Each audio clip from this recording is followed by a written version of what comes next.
Om Shri Sai Ram. Humble prostrations at the divine lotus feet of our beloved Master, Bhagavan Shri Sathya Sai Baba. Gita Vahini, Chapter 23. The three qualities of inertia, passion and purity. The 20 virtues essential for freedom. Summary. The three qualities or gunas, that of purity, Sattva, passion, Rajas, and dullness, Tamas, including the body, mind and intellect, all undergo various permutations, combinations and modifications and become manifested as all this creation. But the Atma is consciousness, Chaitanya. It is not subject to blemishes or modifications. Purity, that is Sattva Guna, is steady, pure, unselfish, light. So those who have this characteristic will be fit for knowledge of Atma. Those with passion or Rajoguna will be engaged in acts tarnished with a tinge of ego. They may have the urge to do service to others, but that urge will drive them on to win fame and take pride in their achievements. Those who are endowed with dullness, Tamoguna, are overcome by the darkness of ignorance, so they grope about not knowing what is right and what is wrong. Any one of these three qualities makes one unfit for the realization of the highest reality.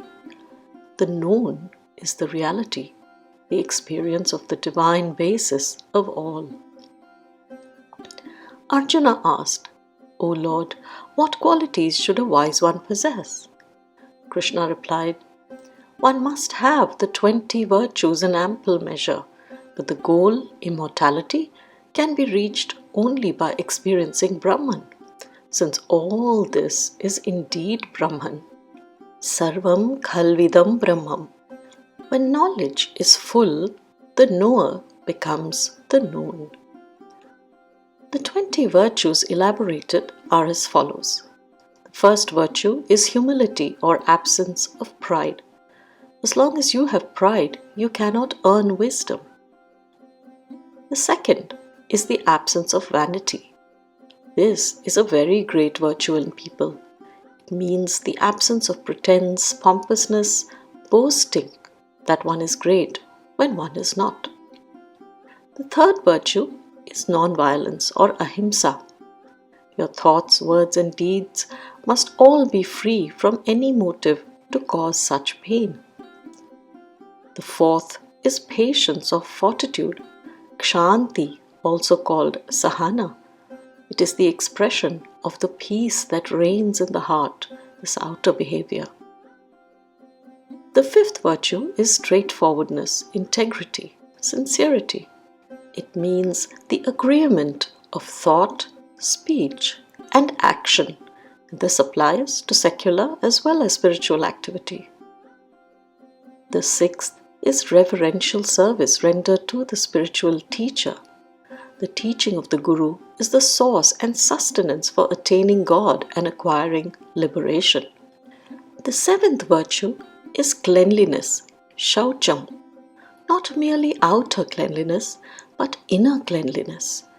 The absence of affection and hatred, of desire and discontent, of lust and anger, and the presence of good and godly qualities.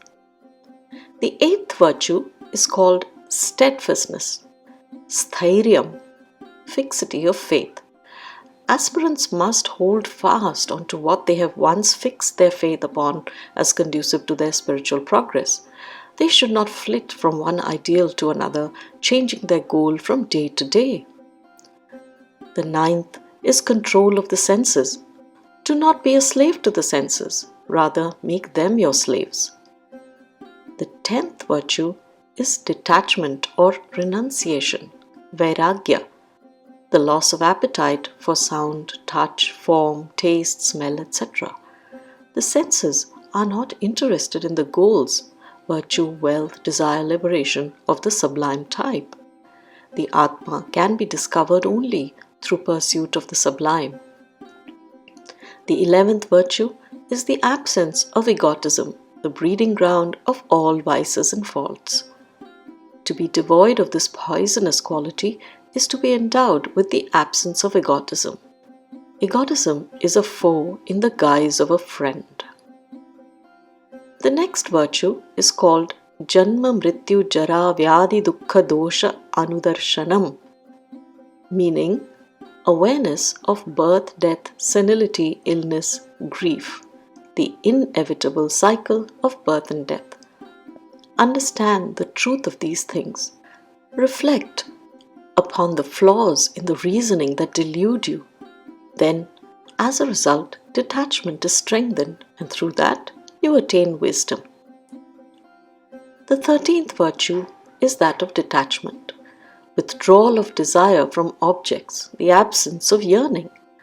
The greed to possess things that you see is caused by egotism. Love all things as expressions of His glory, but do not delude yourself into the belief that possessing them will make you happy. That is an illusion. The 14th virtue is absence of clinging to family and home. Desire tarnishes the mind and makes people unfit for higher pursuits.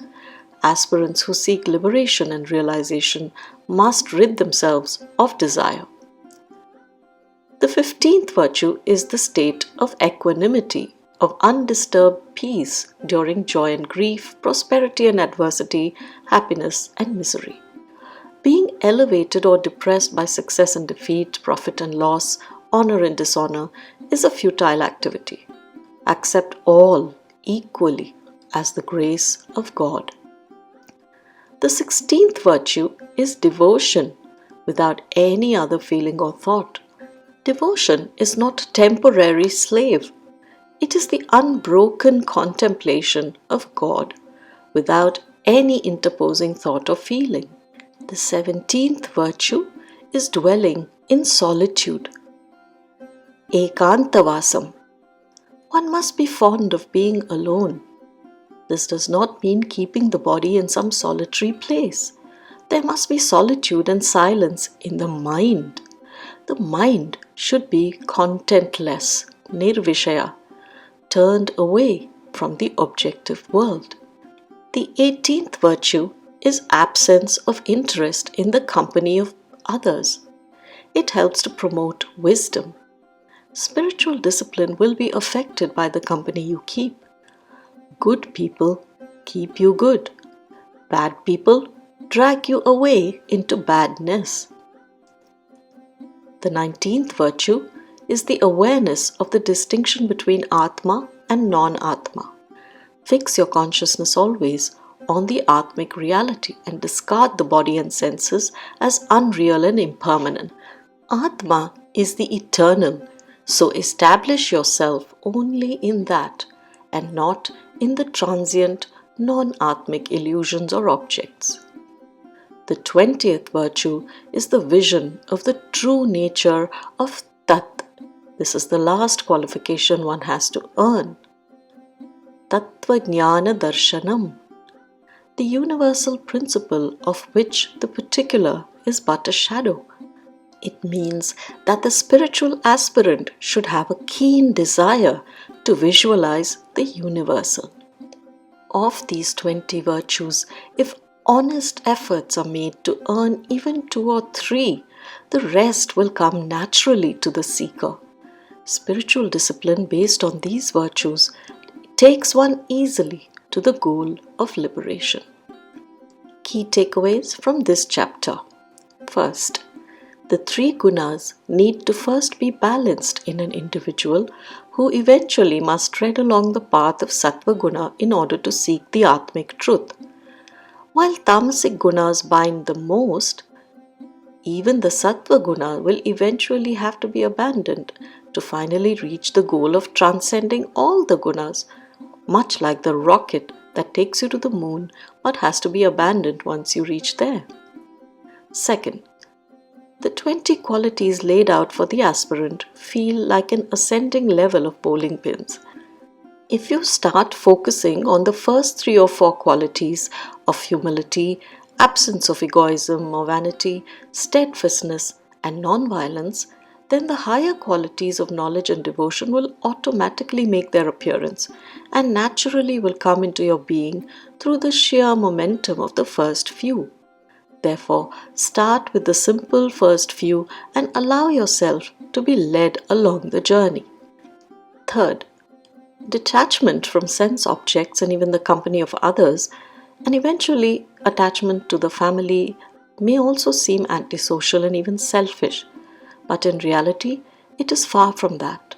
When the highest love flows through your being, all the other smaller loves for people and things get subsumed in it. And when you finally acquire the truth, they too will benefit greatly from it. Therefore, boldly lose yourself to the calling of your higher consciousness. Fourth, the vision of the true Tat implies connection to the Creator and not any aspect of the created, and a full understanding of both to become a true jnani. By steadily peeling off every layer of the temporary and the projected, we should aim to reach the source of all things and revel in its and our own true nature. This is the true purpose and potential of our lives today. End of chapter 23. Jai Sai Ram.